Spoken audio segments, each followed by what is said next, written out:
check.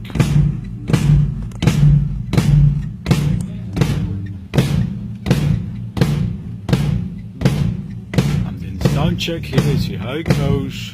This is the drum set for tonight.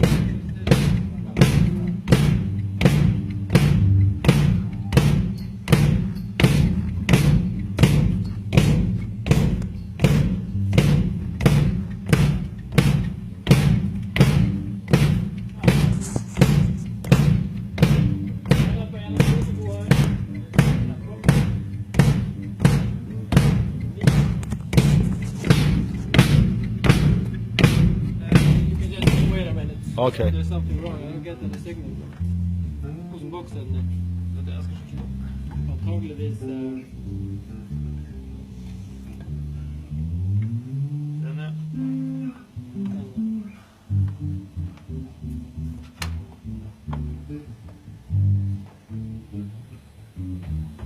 Det var jævla bra. 91 så skal det jo bli jævels trøkk. Ja, det er feil boks. Ok. Ja, der. Ja, så hva hadde den på da? Hva er kjappest da? Match om det. 1 til 1 her borte. Jep. Nei, ikke der. Ikke her. Der så vekker vi raskest. Det blir vanskelig å holde styr. Flytter bare 1, 1, 2, 2, 3, 3, 4, 4.